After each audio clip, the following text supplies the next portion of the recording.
ओम शांति। बाबा कहते हैं कि कभी ये नहीं कहना है कि ड्रामा में होगा तो पुरुषार्थ हो ही जाएगा।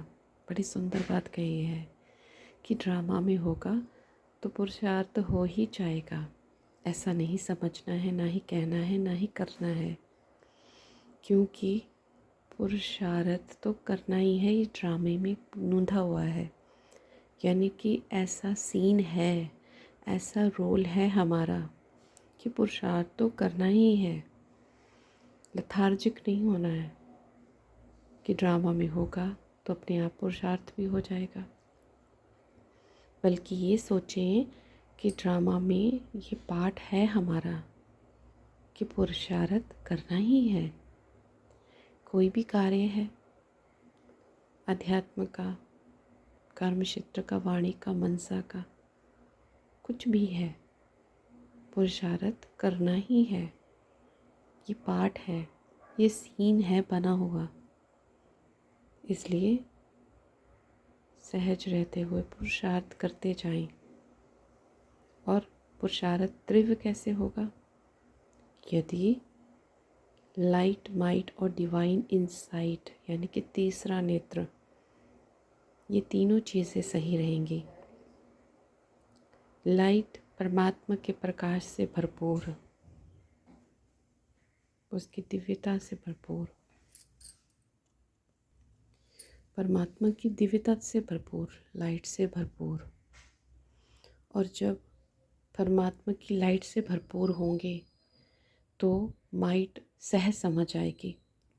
जो बाबा ने ज्ञान में कहा है, जो चैप्टर हमने पढ़े हैं, निराकार स्वरूप, आदि स्वरूप में क्या है हम, पूज्य स्वरूप में क्या है हम, ब्राह्मण में क्या है, फरिश्ता में क्या है, जब ये सीक्वेंस वाइज समझ आ जाएगा ना हमें, तो हर एक चीज़ से पीछा छूट जाएगा। और जो दिव्य नेत्र, डिवाइन इंसाइट बाबा ने दी है, उसमें सही चीज़ विजिबिलिटी आएगी, क्लैरिटी आएगी। उसमें वो चित्र नहीं आएंगे जो हम नहीं देखना चाहते, बल्कि वो चित्र आएंगे जो हम देखना चाहते हैं, और वही बुद्धि दिखाएगी। तो पुरुषार्थ तीव्र होता जाएगा। यदि हम परमात्मा के प्रकाश से नहीं जुड़ेंगे, बिंदु रूप से नहीं जुड़ेंगे, यथार्थ उसके स्वरूप को नहीं पहचानेंगे, तो ज्ञान भी नहीं समझ आएगा। ऊपर ऊपर से पढ़ेंगे, ठीक है, ऐसे कहते हैं बाबा ये वो, बस ज्ञान नहीं समझ आएगा। आत्मा स्वीकार नहीं करेगी, और आत्मा स्वीकार नहीं करेगी तो डिवाइन नेत्र जो परमात्मा ने हमें अपने जन्म से हमें दिया है, हम उस नेत्र से न भगवान को देख पाएंगे, न बाप दादा को देख पाएंगे। और बाप दादा याद रखें साथ हैं। बाप लाइट है तो दादा माइट है, तो दोनों साथ हैं। दोनों को याद करना है जिससे हमें ज्ञान मिला है। इसलिए लाइट, माइट और डिवाइन इंसाइट और तीव्र पुरुषार्थ ड्रामा में लिखा हुआ है कि करना ही है। ये नहीं सोचना कि होगा तो कर लेंगे, करना ही है। ये पक्का बांध लें। और दूसरा, बाबा के उसी स्वरूप को याद करें जो हमें कहा गया है। तीसरा, बाबा के ज्ञान को वही उसी प्रकार से सुने जो बाबा कहते हैं। चौथा, डिवाइन बुद्धि जो है, फिर वो वही देखेगी जो हमें बाबा समझाते हैं। और उसके बाद पांचवा, तीव्र पुरुषार्थ अपने आप होता जाएगा, मेहनत नहीं करनी पड़ेगी। एक बाप दूसरा ना कोई। ये सभी तथ्य जब तक आत्मा स्वीकार नहीं करती, वो टचिंग, वो अनुभव नहीं होता, तब तक समझ लीजिए आप ज्ञान क्षेत्र में, उस रास्ते में ऐसे ही डगमगाते चल रहे हैं, और डगमग डगमग होती ही रहेगी।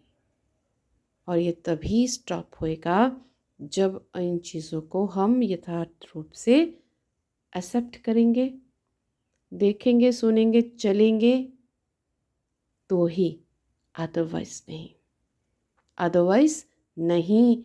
ये ज्ञान ऊपर ऊपर से, बाबा थोड़ी थोड़ी देर में, दैट्स इट। और डिवाइन नेत्र देखेगा कुछ और, कहेंगे ज्ञान में चल रहे हैं, सुन रहे हैं, इतने साल हो गए, अब तक ऐसा ही है। क्यों?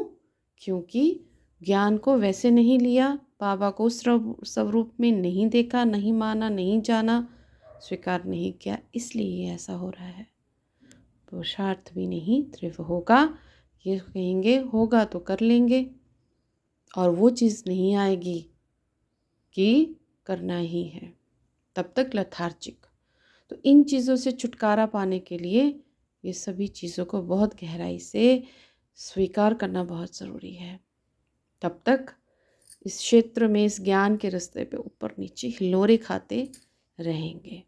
यही मेरे समझाने का और खुद भी समझने का यही मतलब था। ओम शांति।